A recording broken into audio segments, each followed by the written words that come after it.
Hello, Facebook Live. Hello, everybody. Marcus here. Marcus from Aroma Thyme Bistro in Ellenville. Opened in 2003. Certified green, farm to table, all that kind of good stuff. So, want to talk today about beans and cooking beans. We're just going to wait a few moments here while a few people join us live. Jamie, if you want to start a watch party somewhere, that'd be great. Maybe in the Ellenville What to Do group. Or on your Facebook page. It is, what is... As soon as it pops up. What's that? As soon as it pops up. As soon as it pops up. So it's a little lag from Facebook Live to when it actually starts showing on your devices. But one of the keys to doing Facebook Lives is you have to do a Facebook Live for at least 3 minutes, they say, so it engages audiences and things like that. So as people start to log on, I will start dropping some more information. As you're logging on, if you're logging on live, just drop a comment, hashtag live. That's super important that you just leave a comment right away, hashtag live or hashtag replay, because that helps other people see it. Your friends will then see your comments, or it'll show up in their feed and things like that. So that helps these videos spread. I'm going to drop some information today about beans. Everybody should have beans in their pantry right now. Beans are a super nutritious food. They are very, very, very inexpensive, and most people cook them wrong. I'm going to talk to you today about some science and some practical steps on what you should be soaking beans in. Should you be soaking beans? What beans should you soak? Cooking beans. How much water should you soak? How long should you soak? What should you put in the cooking water? What's the advantages of throwing away the soaking water versus getting new water to cook the beans in? I'm going to talk about all that. I'm going to break all that down. 6, 7, 8 different steps on beans. I'm going to get very, very informative here on cooking beans. It will definitely change the way you look forward about beans. Beans, again, are very, very inexpensive, folks. Beans are literally dirt cheap. You keep them in your pantry. They do not go bad, and you should have them in a time like this. Right now in America, we're facing quarantines in a lot of states across the country. Certain states, certain counties and states are far worse than others. We're in New York. We're in upstate New York, in the Hudson Valley.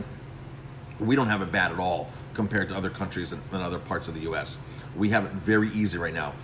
We can still walk out the door. We can still go to a grocery store. You can still go to a restaurant. You can still go to a restaurant. There's certain places that restaurants are closed. I know in certain countries, only one family member is allowed out of the house at a time, once a day, to go to the grocery store, go get medical attention, and that's it. Everybody else in the family is locked inside the house, and you're not allowed out. So we have it very easy right now here in New York. But it may not be that easy going forward. You never know what's going to happen. So I recommend that every household stock up on beans. You must have beans in. It should be part of your arsenal. And I'm going to talk to you today about how to properly cook them, how to properly soak them, why they're not cooking. I'm going to go over a bunch of different steps that I've learned in the last 20 years about cooking beans properly. Beans are known to cause gas, digestion issues, and I'm going to talk about that as well and how to again, cook the best bean out there. So, by the way, we have beans for sale. If anybody wants to come in, we have these 5-pound bags of all local, from the Genesee Valley, from New York. Pinto beans, black beans, and red kidney beans are $7 for a 5-pound bag. Folks, a 5-pound bag like this, you can eat all week. You can feed a family all week if you make like chili. If you make a black bean chili, black bean soup, you can make gallons upon gallons, and literally 5 pounds will probably make 3-4 gallons of soup. It is insane how economical beans are. So before I start talking about that, just make sure everybody's dropping a comment, please. Hashtag live if it's on the live, hashtag replay if it's on the replay. And again, that helps this video get more legs, as they say, gets more viewers, gets the word out there. I'm gonna drop some really, really awesome information about beans today. And a lot of you are really appreciating my Facebook Live, so I enjoying the feedback that everybody's giving me on that.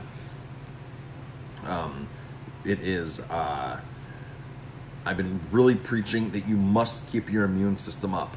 You have to keep your immune system up. The mainstream media is not focusing on this. In China, they're successfully treating this with vitamin C, 20 grams of vitamin C a day. They're successfully treating it. New York hospitals just started doing this, and they're doing 6 grams a day intravenously, not the full 20 that China was doing. As a result, the success in China on vitamin C, the global supply of vitamin C will be gobbled up, and there will be a lapse in it, just like toilet paper. There will be a gap in supply. Get your vitamin C. Get like 2 months worth of vitamin C. That's probably all you're going to need to get through this, and then keep taking vitamin C. So if we know that vitamin C is working on getting people better, we all should be taking vitamin C on a regular basis. Now, if you go to the RDA, the recommended daily allowances for vitamin C, it's something stupid, like ridiculously small. When I say stupid, ridiculously small. It's like 75 milligrams or something that you can get probably in 2 oranges. 20 grams is a very significant amount that is making people better in China. All right, 6 grams is a lot more than 75 milligrams. I personally take, now you have to contact a healthcare professional. I like to use Life Extensions. I use their healthcare professionals online there. I also read a lot of books. My doctor also tells me I have a great MD primary care that really tells me the proper dosages to take. And folks, it's a lot more than what the RDA says. So that's just basically to just say, yeah, vitamin C is okay. I take a day right now, I'm taking almost 5 to 7.5 grams, and you hear me say that, 5 to 7.5 grams of vitamin C a day in powder form. I put it into my water and I drink it slowly in the morning and slowly in the afternoon, so it absorbs in properly. Vitamin C is water soluble, it goes through your system very quickly, so don't dose up at one time. And I wouldn't take 20 grams a day unless I really wanted to flush my body out. I would take that orally in water. I wouldn't do that unless I wanted to really flush my body and do a cleanse. So I'm taking zinc, I'm taking chlorella, I'm taking spirulina, I'm taking echinacea. There's a bunch of things that I'm taking right now to really keep my immune system strong. We know that a lot of these viruses attack people with weak immune systems. 0 white sugar. You should have 0 white sugar in your diet right now. You should have no fried foods, no 3,000 calorie fried blooming onions, no cheese fries, nothing fried, no white flour. White flour is terrible for you. It is terrible, terrible, terrible for you. These are a lot of ingredients that we don't even have at the restaurant. We don't have a fryer. We don't have white flour. We don't own white sugar in the restaurant here. These are things that I've known for the last 20 years to be a detriment to our health, to our immune system. And our goal here at the restaurant is to provide you with nutritious food, healthy food in a gourmet setting, in a gourmet execution, in a gourmet atmosphere. That's been our goal since day one here, because I went through a major health revolution back in 1998, 1999. I got rid of all of my medications, including asthma. I was asthmatic my whole life. I had a weakened immune system. I had pneumonia all the time. And I figured back out when I was 28 years old on how to get rid of everything and boost my immune system and never look back. And I haven't looked back since that day. And I got rid of every single medication, high blood pressure, high cholesterol. I had terrible chronic fatigue. I had prescription deodorant. I had acid reflux so bad the medication wasn't working. They wanted to actually operate. And my doctors at the time, my doctor didn't tell me anything about diet and nutrition. I figured it out myself. And then I was going to work, I was working for other people, and I was one of the only chefs that wasn't eating the food that the restaurant was cooking. Okay, most chefs go to work and they eat the food at the restaurant, right? But I was going to work and I had my lunch with me. I had special meals at one of the restaurants I worked in Colorado, at the country club I worked here at in New York. I had my own special section in the shelf, and everybody knew, hey, that's Marcus's food. That's what the chef eats. That's his food. And, you know, he might be some maniac that runs every morning and does this and that and full of energy all day long. But that's his shelf right there of his food. And it's not the food that we're feeding to our guests that we're charging a lot of money for. And that was frustrating me. And I had a conflict of interest in that at that point. And I said, gee, I'm the food I'm serving everybody, I knew it was what it was doing to me. And it was killing me. It was literally killing me one bite at a time. All that rich, fatty, greasy, white flour, white sugar, all that food. And so my goal after that was to honor myself and my own beliefs and open up a restaurant that had all this nutritious food, but still tasted very, very good, and still had gourmet qualities, and still had the flavor, the taste, the vibrancy of the food, but just in a much healthier manner. So again, folks, if you're watching live, drop a comment, hashtag live, or if it's on the replay, hashtag replay. Also drop a comment where you're tuning in from. I'm getting ready to go over the science of bean cooking. Everybody should have beans in their pantry right now. You have no idea what's going to happen tomorrow, next month, next week. There's a lot of countries and even states and counties across the US right now that are on complete lockdown. You can't get out of your house. You can go for groceries, but what if there's no chicken, there's no beef, there's no fish in this grocery stores, which is the reality of what's happening in a lot of places. Having bags of beans in your pantry would be very, very beneficial. I'm gonna talk about 7 or 8 steps about how to cook beans, how to soak beans properly, how to get the most out of beans. This is gonna be a super video, super information I'm dropping. I'm gonna get ready to drop that in a minute, but the more you comment, the more people will see this, and the more people will benefit from this. The more you share it, create a watch party. There's an option when you're watching our live videos, for anybody's live videos, to create a watch party, which means that then goes onto your Facebook page, and then other people can watch it and comment in on it. So it's a watch party. So Jamie, did you create a watch party? How did you do that? Is there? So you go to watch it, watch the video, and on the bottom it says share, and you can share it. Okay, so on the bottom of the video, hit share, and share, create a watch party, all right? That's gonna get our numbers up. That's gonna get this valuable information out. People need to know this information about boosting their immune system and about beans. Beans may be a reality in every single person's pantry. Maybe what people are eating, there can be a food supply shortage. You may not be able to get out of your house. It may get a lot worse, and hopefully it won't get worse. Right now in New York, we have it made. You can call your favorite restaurant still. You can order food. You can drive up, walk in the restaurant, pick up that food, and go to your house and eat. We have it made still, folks. We have a lot of our freedom still, all right, in New York. A lot of countries, you don't have that. A lot of counties and states across the country, you don't have that. There's counties in the U.S. right now that they're not letting anybody in and out of specific counties, all right? So that's the reality. North Carolina, I heard that this morning from a friend. His daughter's moving there. She has to go into a house April 1st, and they can't get into the county. The county's on complete lockdown, all right? So, beans. All right, so today is Thursday, the 26th, March 26th. Tonight at the restaurant is burger night, $9.99 burgers, 647-3000. Any of our burgers tonight comes from local beef, Wheatley Farms, where we contract all of our beef from there. Everything's pasture raised, no hormones, no antibiotics, super clean production. Wheatley Farms, great farm. Travis is awesome. We deal directly with Travis, and we literally buy about 2,500 pounds of their beef a year, their ground beef. We basically buy everything they can produce, and it actually helped him up his production of cattle. The beef comes from Dutchess County. Their own water supply, their own spring water. They're not relying upon a stream coming through their land from somewhere else that's coming. Who knows what the farmer up the road's doing, spraying glyphosates, Roundup, other chemicals. It's their own water.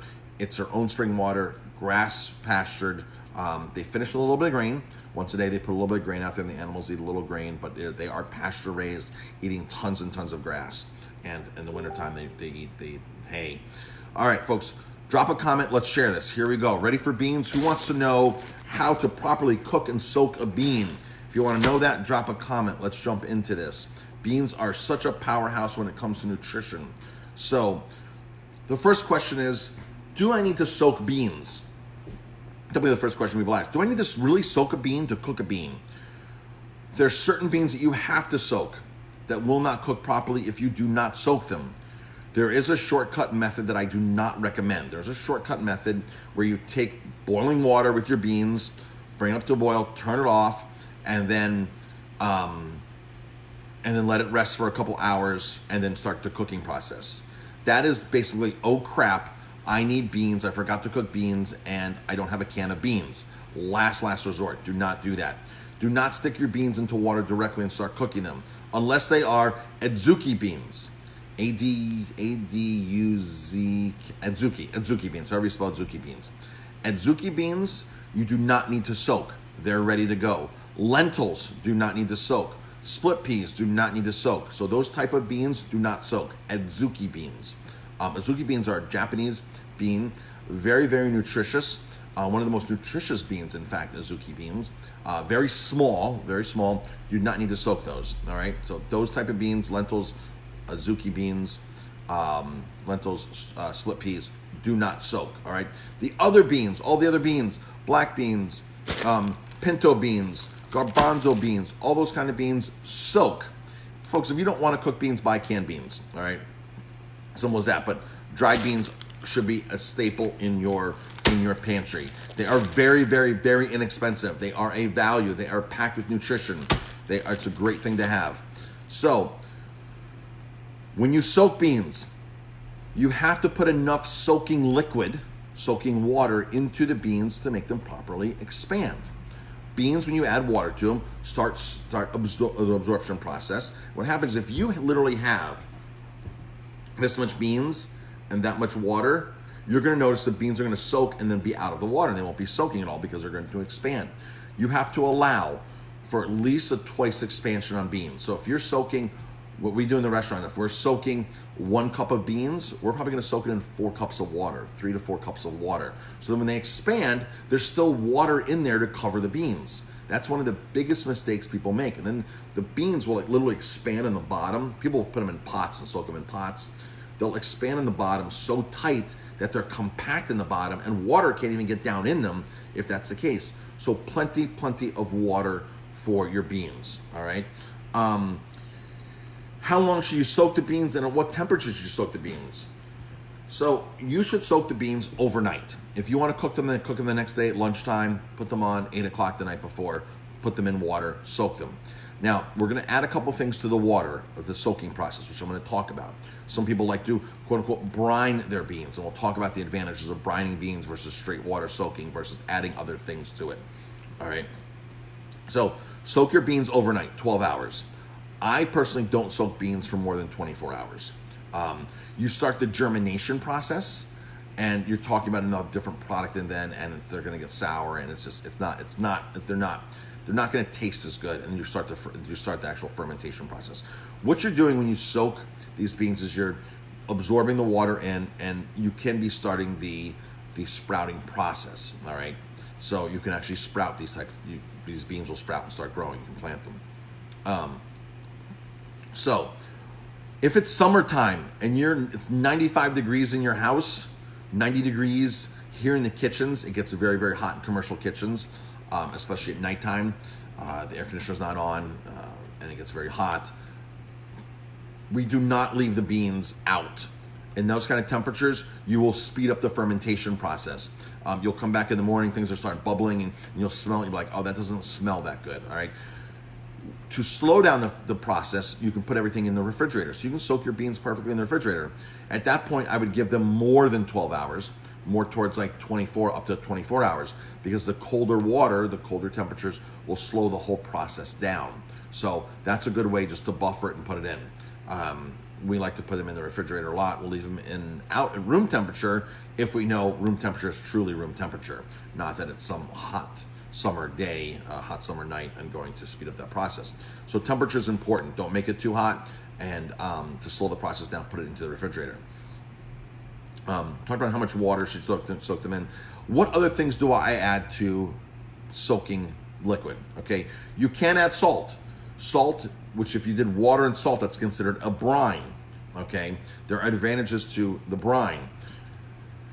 When you cook the beans, the way the salt helps, and you don't need much salt at all, by the way.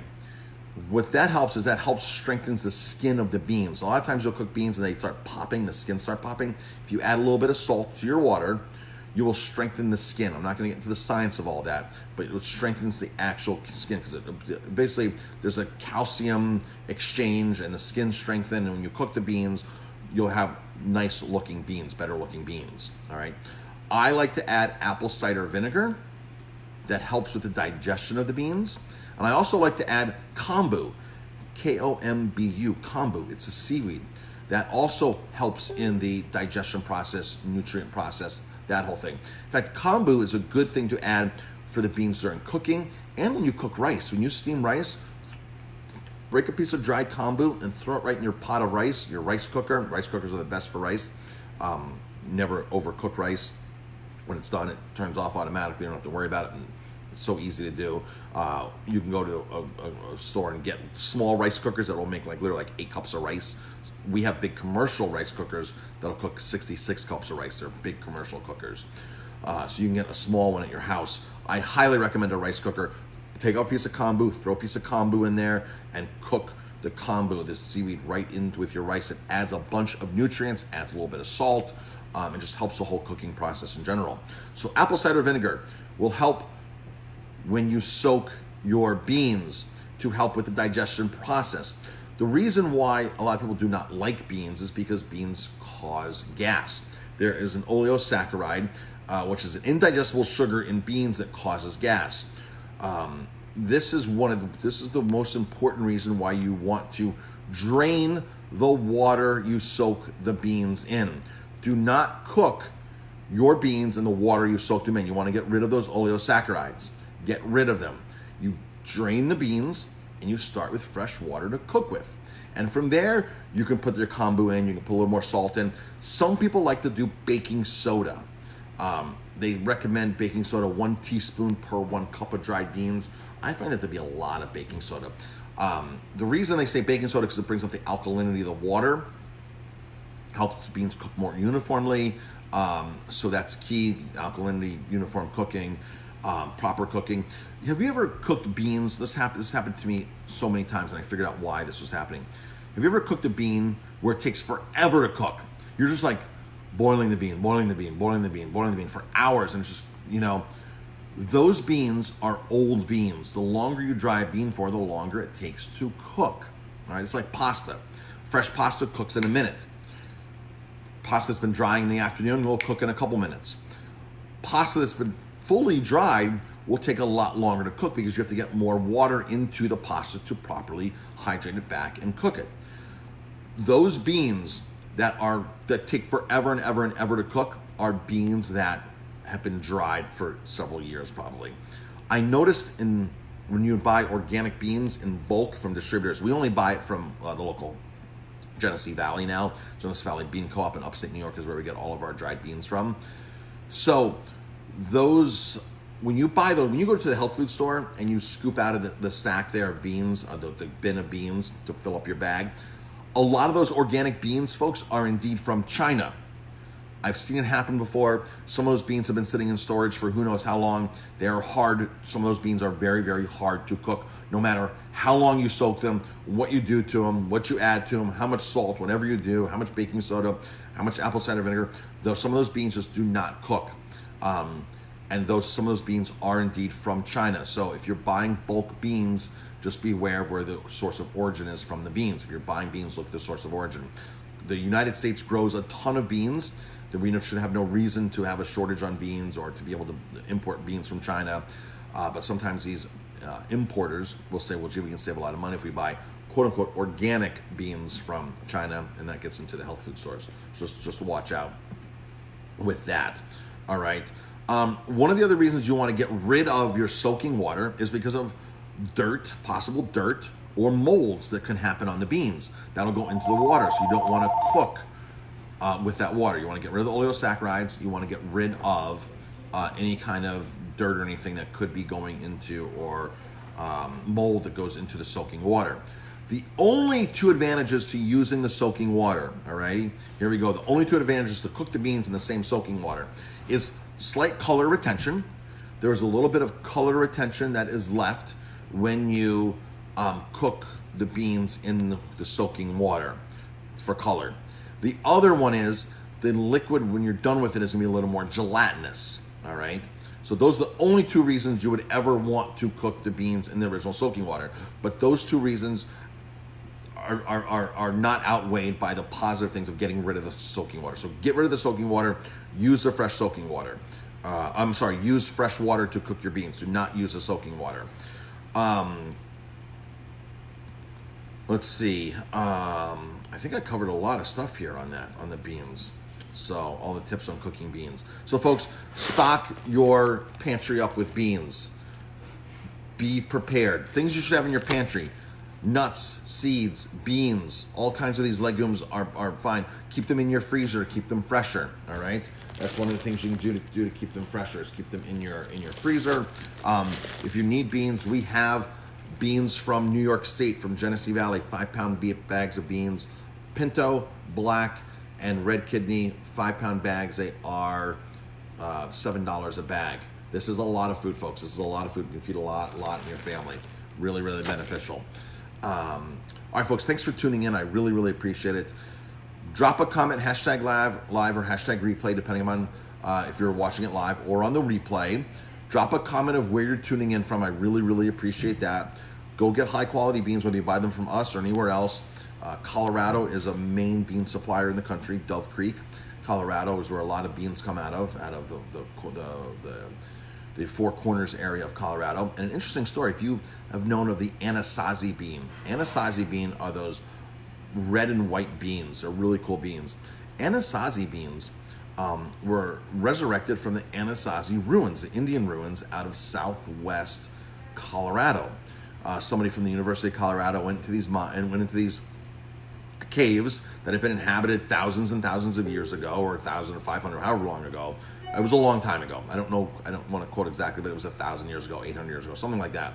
They went in and found the Anasazi beans, and they brought them back to the university and started growing Anasazi beans again. So Anasazi beans are one of those heirloom varietal beans that were around 1,000 years ago that was brought back. It was brought back a couple decades ago. When I was in Colorado, Anasazi beans were big back in the 90s because they were local, they were right from there.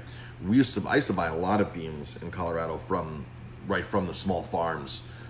They would bring them in, they would actually pick them, dry them, and they weren't going through a consolidator. They were just going right from a small farm to us. It was really, really cool. Like Genesee Valley, they're using several suppliers in the co-op, and then they package the beans and then market them. So that's how a lot of foods are done anyway. They go through co-ops. Even wine, a lot of wineries do that. So, but all of our beans that we use here at the restaurant in the dry form is from Genesee Valley. It's from New York, it's from the Genesee Valley Bean Co-op, all New York beans.